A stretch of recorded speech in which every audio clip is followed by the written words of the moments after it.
Hi, How are you? I'm good. How are you? I'm good. I have been watching Schitt's Creek all week. That's the number one show I've been binging recently. Start to finish, only a few days. It's I amazing. I can't stop watching it. I'm obsessed with it. And did you hear they were just nominated for 15 Emmys? 15? No, I didn't hear that. 15. Yeah, like 2 days ago, Well, something like that. you deserve it. Yeah, they do. They really do. Well, welcome to Shipper Snip. Surprise, surprise. Today we are talking about Schitt's Creek. And not only are we talking about Schitt's Creek, we're talking about David and Patrick, My heart. the best. My name is Zoe. I'm the education program manager here at Fearless, and my gender pronouns are she, her, and hers. And I'm Renee. I'm a youth educator here at Fearless, and my pronouns are she, her, and hers. Renee, can you, even though I've been binging it all week, can you refresh my memory? What is Schitt's Creek about? Yeah, so Schitt's Creek is about the Rose family. There's a father, Johnny, mother, Moira, son, David, and daughter, Alexis, the Rose family. And they are very wealthy. But at the very beginning of the show, you see the IRS seizing all of their belongings. They lost all of their money, their home, majority of their belongings. Mm. So the Rose family is forced to move into this tiny rural town called Schitt's Creek. And eventually, where we get up to for meeting David and Patrick is that the Rose family has lived in this town for maybe a year or two at this point, and David decides to open a business in place of where the general store was. So he meets Patrick when he's applying for a business license. And that is where our story begins. That's that's where the love begins, really. So before we get started, let's talk about our 10 healthy signs of a relationship, right? So we Yeah. have our list of 10. What might be something we see for David and Patrick? Yeah, so David and Patrick definitely have a comfortable pace. Out of all 10, this stuck out very bold in my mind. So a comfortable pace is the speed or rate at which a relationship is moving, and it's when both partners in a relationship feel as though they're moving, this rate that their relationship is going through is easy, they're not pushing boundaries, and it's not moving too quickly. Great. What are some unhealthy aspects of their relationship? So one thing that we're going to be talking about today is guilting in a relationship. And guilting, that means if someone makes their partner feel shameful or regretful, making them feel bad about something, and really using some emotional manipulation with their partner. Awesome. Yeah, I'm excited to talk about a few of the scenes. Me too. Which what do you want to talk about first? I think we should start with their first date. Oh, okay, perfect. Zoe, could you set that up? Absolutely. So it's David's birthday, and Patrick invites David out for dinner, which at first David isn't sure if it's a date. And then he shows up and funnily realizes that in fact it is a date. In fact, he was so unsure if it was a date that he brings his friend Stevie along, who promptly, when she realizes it's a date, excuses herself and leaves them to their date. And so they have dinner together.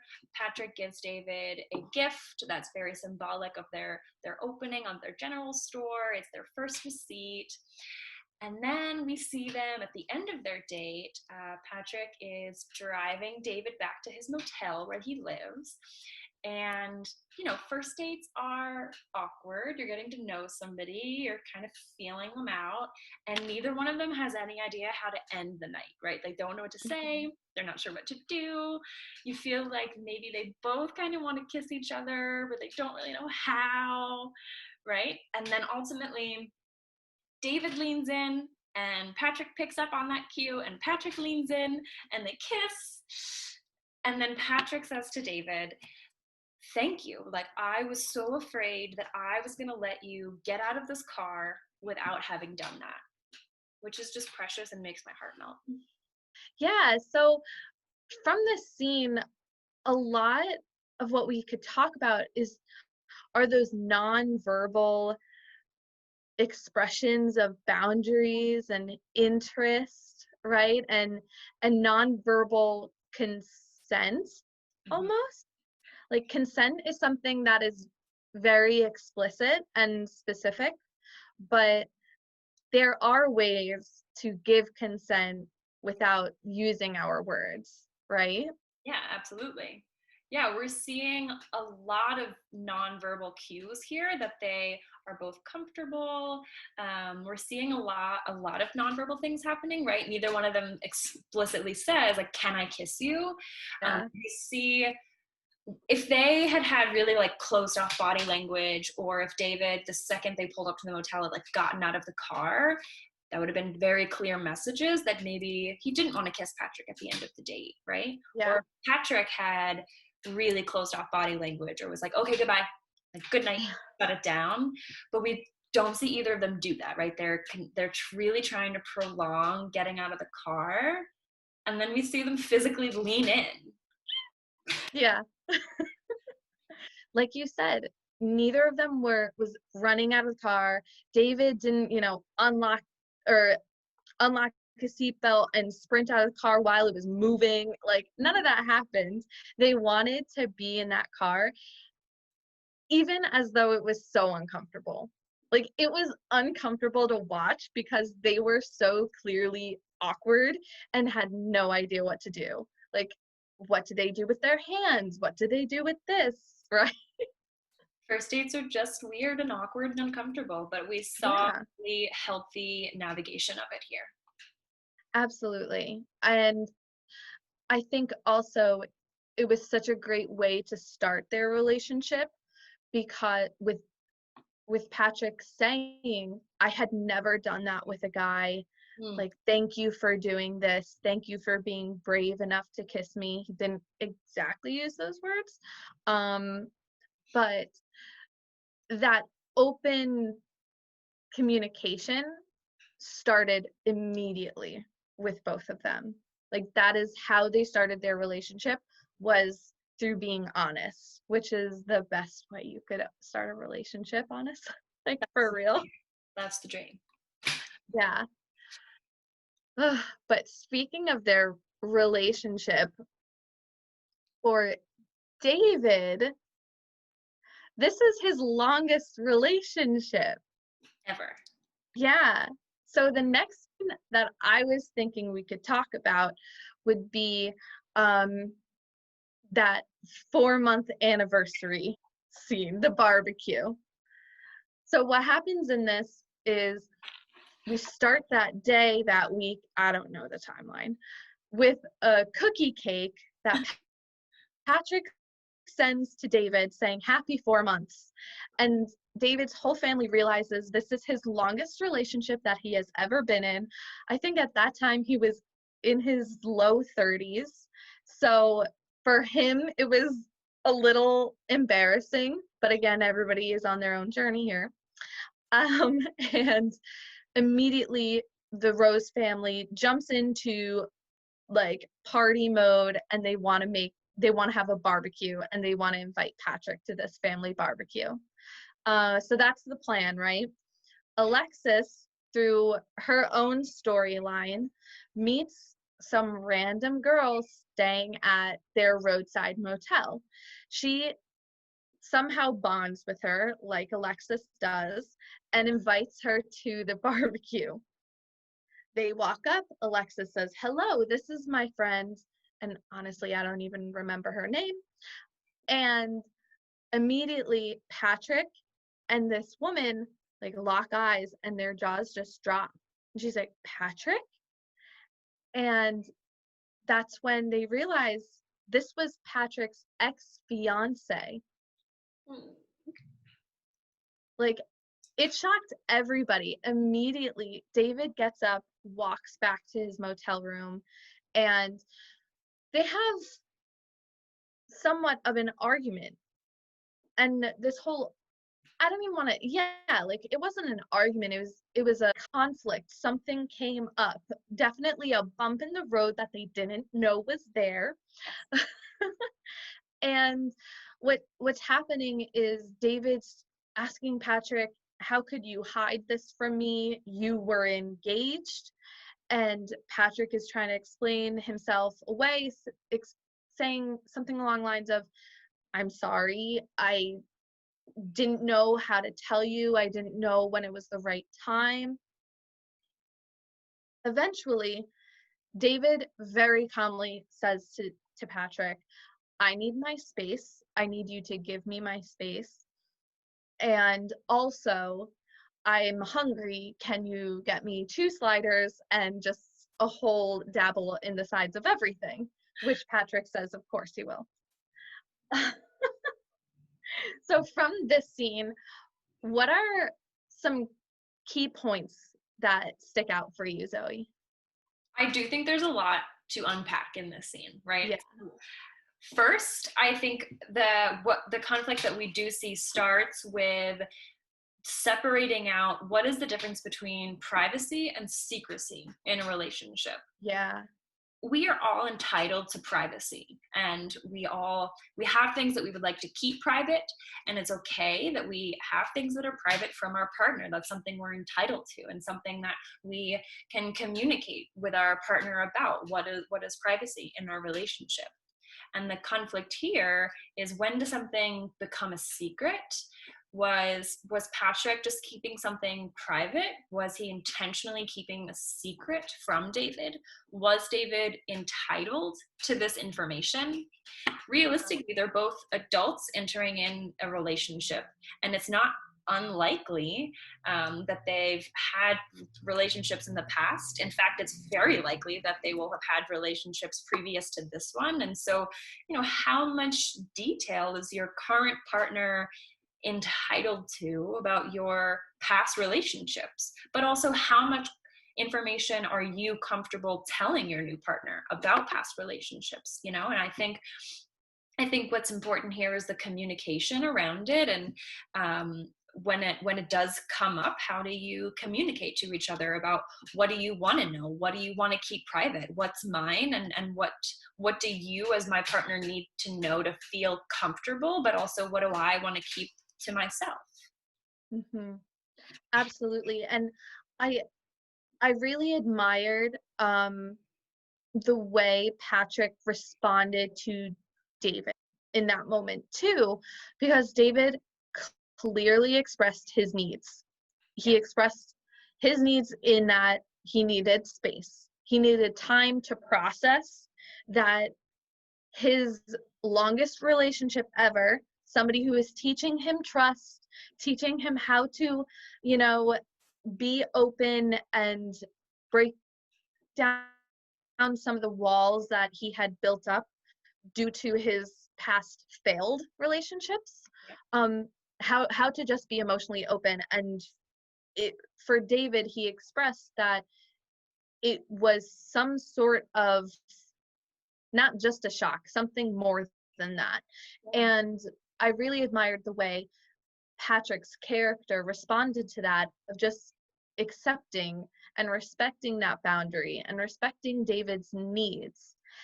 And it was such an amazing modeling of behavior and modeling of a healthy conflict in a way that I don't really feel I've seen in television before. Yeah. So that it was really refreshing. I think there's this myth that needing space from your partner is a bad thing, right? Yeah. But space is a good thing, right? All you're doing is exhibiting your independence and taking time away to process and grow as an individual. And so needing space in a relationship is always okay. And what I loved is how quickly Patrick was like, I get that, and I'm going to give you space, but I'm also going to go bring you dinner. Yeah. I'll bring you your food. He And then was I'll give you. 100% supporting David and his needs and his hunger, which is typically the highest of priorities when it comes to David. It is. What also I'm just thinking of now is important with that open communication of space and needs of space is the difference between giving somebody the silent treatment and not talking to a partner, Yeah. right? Because what David was doing is he communicated his needs of space. He wasn't just pretending Patrick didn't exist. He wasn't just ignoring Patrick's entire being. Patrick was 100% in the know. He knew David wasn't going to talk to him. He knew David should be the first person to approach this situation. He knew, he 100%. And that's the difference, is that communication. I 100% agree. Yeah, absolutely. And I think we see a level of emotional intelligence on Patrick's part. And it's possible that that emotional intelligence comes from previous committed relationships. Yeah. Um, and what we know is that, like, David doesn't have a lot of previous committed relationships. And while this is Patrick's first time in a relationship with a man, this is not his first committed relationship. And so we see that that like understanding and that emotional intelligence and experience really play out in this healthy communication here. Down the line, further into their relationship, we see that David is telling Patrick that David's sister Alexis has just told her ex-boyfriend that she loves him, right? How many said she said can I throw in there? So Alexis has just told her ex-boyfriend that she loves him, which is a really big deal for Alexis, and David is like shocked and proud by this, and he's telling this whole thing to Patrick, and Patrick on the spot works up the courage to tell David, I love you. Yeah. David is floored by. And Patrick says to him, like, look, I know that you have never said that to anyone except your parents once, and once at a Mariah Carey concert. And Patrick just says to David, like, look, I don't expect you to react right now. I don't expect you to respond right now. I know that this is like hard for you, and you take your time. You take the time that you need. Which is just so respectful of David's boundaries and like understanding of his needs. It's beautiful. I highlighted comfortable pace earlier in the like big notable characteristics of healthy relationships, and this is very much where it's present. You know, for neither Patrick nor David felt that they were moving too quickly. They were maybe at different spots in the relationship emotionally, but Patrick acknowledged that. He allowed David to have time to process what he just said of, hey, I'm dumping this big emotional load on you, and you don't need to give it back to me. You don't have to do that for me. But in that, he was also making it known, this is the page I'm on. Right. I know you're not on the same page as me, and that's okay. And I'm not pressuring you to, like, skim all the other pages to then be on the same page I am. Yeah. It was fine. And I mean, eventually, I think it was that same day after talking with Ted that David said it back. He said, I love you, back to Patrick. I think it's always a challenge when you and your partner are on different pages, or at least when you are ready for different steps, right? When Yeah. one partner is ready to say I love you and the other isn't, or when one partner is ready to move in and the other isn't. I think that's always really challenging. But what we see here is both partners respecting the other person's boundary with very clear communication. And what we don't see here is that guilting or the shame, Yeah. right? What would have made this a conflict is if David wasn't ready to say it back, and then we saw Patrick guilting David, saying like, if you really wanted to be with me, then you would love me, or something, and Yeah. giving him this sort of like ultimatum, like if you wanted to stay with me, then you need to tell me that you love me, or making David feel bad. But we don't see that. What we see is open communication and respect of the other person's boundaries, which is all you can ask for, really. Yeah. It was the acknowledgement that the self-acknowledgement from Patrick, knowing that he just made himself very vulnerable to David, but also acknowledging that by doing that, he made David vulnerable as well. Absolutely. So I think the last thing that I want to talk about at least is, Hmm. again, a few months later, Patrick's housewarming party. Yeah.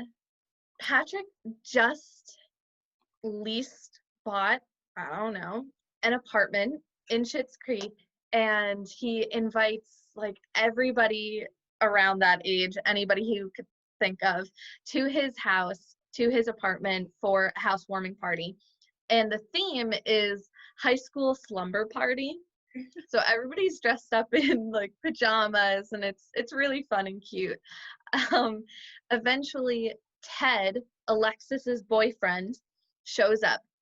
Ted has already had a lot to drink, and he's drunk. So he's saying hi to everybody. He's a total social butterfly, and everybody acknowledges that. So they're playing the game spin the bottle. Ted spins this bottle, and it lands kind of in between Stevie and David, but he says something along the lines of, I know exactly who it landed on, and grabs David and kisses him. Immediately Alexis goes, ew, David. And you see Patrick, and he gets kind of pissed off. And so then all of a sudden, Patrick and Alexis are all upset because Ted kissed David. So eventually we find that Patrick was made jealous. And what was difficult for Patrick to acknowledge was that he was feeling jealousy in two ways. He was jealous of David for kissing an attractive man, but he was also jealous of Ted for kissing his boyfriend, right? Yeah. Which is totally okay. Like Yeah. jealousy is going to happen. Jealousy is a normal human emotion that's going to come up in relationships. Yeah. So how do David and Patrick talk about this jealousy that comes up? David acknowledges this, and he kind of pokes fun at Patrick and these emotions. But by doing that, he's also acknowledging that it's a normal feeling, it's a normal emotion, and Patrick shouldn't feel uncomfortable or ashamed of himself that he's feeling jealous. And Patrick is just kind of trying to shrug it off and saying, like, can we just let it go? Just pretend it didn't happen. I just want to forget it ever happened. I don't want to remember it. And David just won't let it go. He keeps poking the bear. But ultimately, they just it just sort of settles. The dust settles, and they end the night by cleaning up and taking out the trash, and that's that, right? And we see that it wasn't a big deal at all. This jealousy issue, it was a non-issue. Right. Right. Like David kind of just thinks it's funny and is kind of like making a joke out of it. Like maybe he's even a little flattered that Yeah. he's jealous. And we see Patrick being a little embarrassed that he's jealous at all, and like not really wanting to admit it or not really wanting to talk about it. But what we see is that it it doesn't cause this conflict of guilting or shaming in their relationship. One of the ways that maybe Patrick could have reacted is forbidding David from ever seeing Ted again, which would have Yeah. been absolutely an abusive behavior and an unhealthy way to resolve this conflict. But we don't see that. In fact, David and Ted continue to be in the same room and interact with each other throughout the show, and Patrick is okay with it because they're secure in their relationship here. Yeah. And I think we just see a healthy representation of how jealousy is going to come up and how to resolve it. I think often there's this myth that like jealousy is cute in a relationship because it shows that they care, when in Yeah. reality, like, it's just natural to be jealous if a third party like comes into your relationship, or there's flirting that happens. And what really matters is, how do you and your partner resolve that jealousy? How do you Yeah. talk about it, and what does the resolution look like? Yeah, because the way jealousy becomes so unhealthy is when it's used as an excuse to control a partner. Right. It's used as a way, it builds this tension, and there's some sort of consequence for making somebody jealous, when in reality nobody made anybody jealous. It was just an emotion, and it was an emotional reaction, and that's all it was, and that's all it can be, when there is that communication of, hey, I'm feeling this way, and then the partner says, okay, let's talk about that. Let's acknowledge that there's no reason to feel insecure in the relationship. That discussion that they had before throwing out the trash included discussion of, I only want to be with you. I'm not actually interested in Ted. You have nothing to worry about. Right. Like, that's that. I'm Yeah. probably going to watch it all over again just to rewatch these scenes. Well, now that we've talked about it so much, I feel like I have to go and watch it. I know. But before we go and binge and binge and binge on it, I guess maybe while we rewatch it again, we should think about a couple of things, right? Like, what does it mean, or what does it look like to respect other people's boundaries that might look different from our own? Because I think we see really great representation of it from the show. So I want to go back and think about that while I rewatch it. Yeah, that's a good one. One question that I thought of was, how can we have an ongoing line of communication about boundaries, about a comfortable pace, and about emotional openness with our partners?